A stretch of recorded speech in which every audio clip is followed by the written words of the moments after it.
how to decide if homeschooling is right for your family.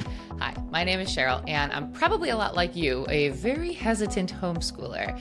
I started a podcast 2 years ago interviewing homeschooling families because I really couldn't see myself as a homeschooler, but I didn't like what was going on in the school system. So I set out on a journey to talk to as many homeschooling families as I could possibly talk to decide if homeschooling was right for me. In case you didn't know yet, I did quit my government job and I fully embrace the life of homeschooling and podcasting now.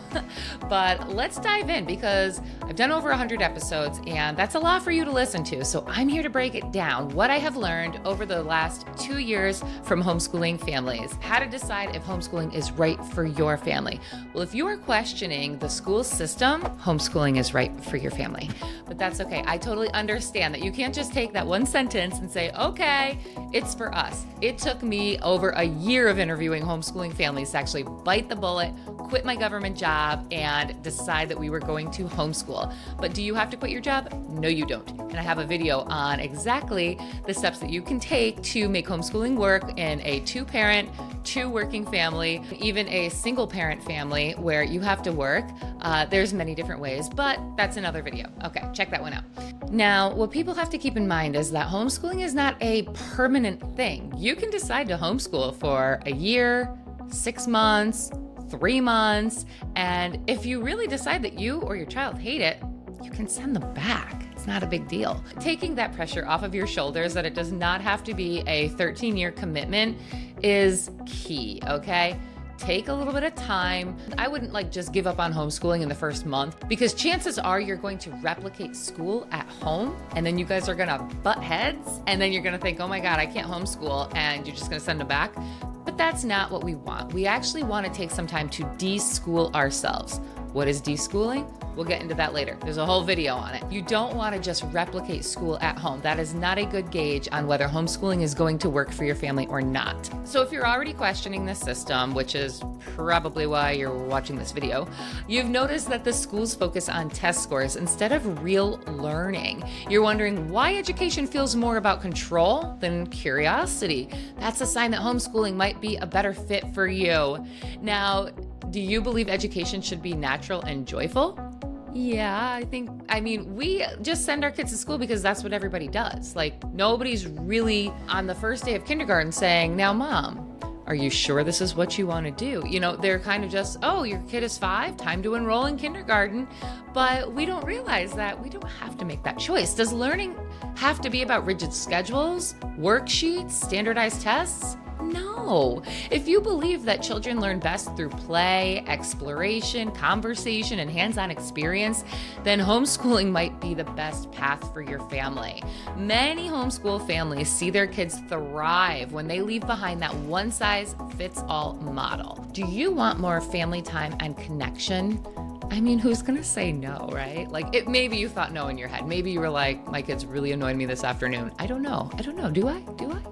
But overall, right, we do want more family time and connection. We don't want more screen time. We don't want more sitting in class, waiting for the bell, having the bell tell us where we gotta go. No. Schools separate kids by age, which keeps them inside for most of the day and limits the family interaction. Homeschooling allows for families to grow together, build strong relationships, and learn as a unit. I have learned so much since homeschooling my 6-year-old for 2 years, more than I ever learned in 13 plus years of formal education.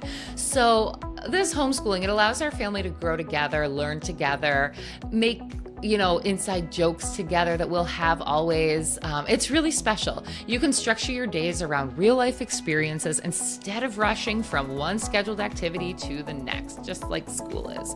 All right, do you want more control over what your kids learn? If so, homeschooling might be right for you. I don't know about you, but I found school very boring. And now that I am not out into the real world because when I worked for the government, I also found life very boring. But now that I have broken free from the matrix, I don't think I'm in the matrix anymore. I'm sure I am a little bit, just a little bit. Not I'm on Instagram kind of a lot. Do you want more control over what your kids learn? Schools follow government-approved curricula that often lack depth, accuracy or real-world application. So if you want your kids to learn about things like financial literacy, entrepreneurship, critical thinking, history without political biases, homeschooling gives you that freedom. Resources like the Tuttle Twins books and the Tuttle Twins Academy, they make it so easy to supplement learning, whether you're homeschooling full-time or whether your kids are in school. Like, you can still give them these resources, and it would make their lives, what they're learning, so much more well-rounded. A few books that might open your eyes, which these are what I read to make me think like, wow, we've been doing it all wrong. This is crazy. I have read Dumbing Us Down by John Taylor Gatto, Free to Learn by Peter Gray, and The Brave Learner by Julie Bogart, and Indoctrinating Our Children to Death by Alex Newman. I mean, when I say read, I kind of mean like listened on audio, but that's the same. It's the same. That's how moms do it, okay? Busy moms. I'll get to read one day when they're like 13 or 18 or 30. I'll get to sit and read again. It'll be great. Okay, so these 4 books, and there are many others, but I don't want to overwhelm you. These books really open our eyes to how the school system was set up and designed to create the obedient worker, not the independent thinker. It's very hard to unsee it once you've read books like these. And they're not the only ones. These are just the ones that I read that have opened my eyes. Most of them have been, people have referred me to them because they are so powerful, but there are many others too. But yes, these 4, I'm actually like mad at the system. I'm mad that I was about to fall for it. I'm mad that my parents fell for it and had me in it. I don't think my mother and I would have done well with me homeschooling.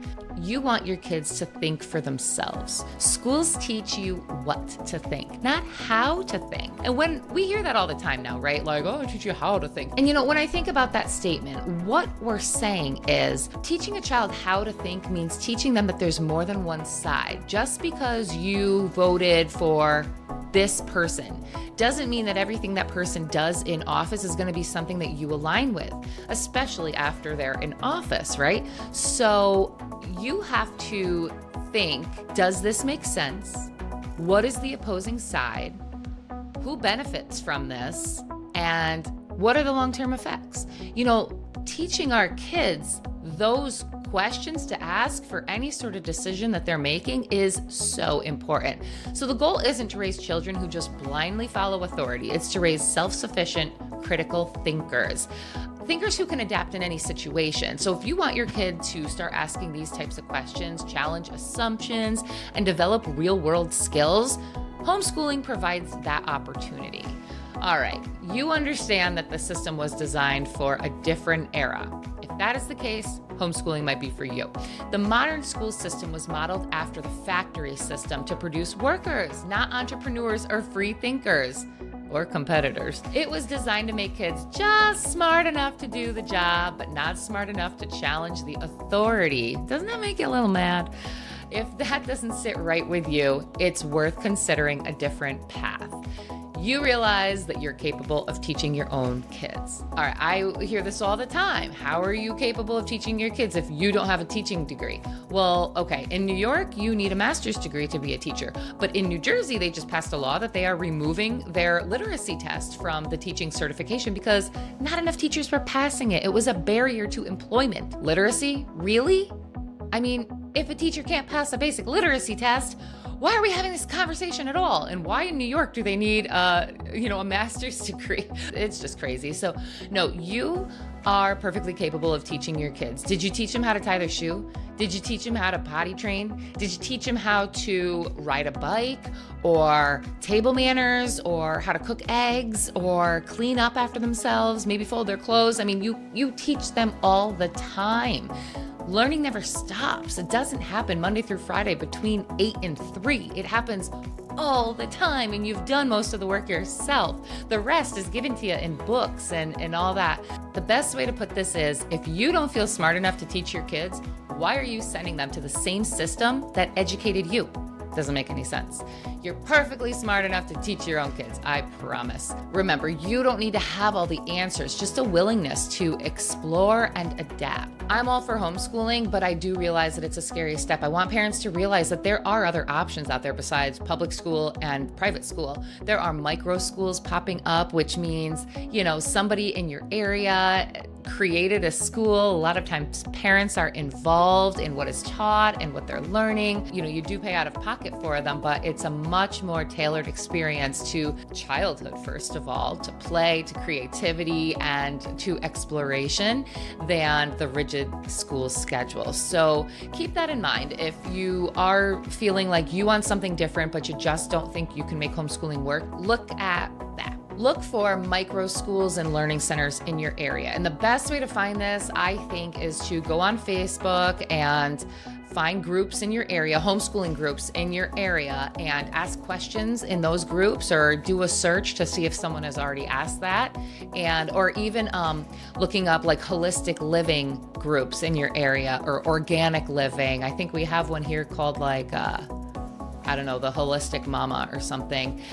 But they're all from our area, and people just ask all these questions about holistic living, but homeschooling is part of the holistic living. Have you seen the school lunches and school breakfasts that are now free to everybody? If any of these points resonated with you, homeschooling is probably a great fit for your family. It's okay to start small. Try it for a season, a year, or even just supplement your child's learning at home. The world is changing, and education should be changing too. Let's raise free thinkers, not just test takers. Thank you so much for watching this video. If you found it useful at all, please like, subscribe, and turn on that notification bell so that you don't miss my upcoming content. Don't forget, I do have the podcast, The Homeschool How-To, interviews with homeschoolers, and you can listen to that anytime. I will see you guys in the next video.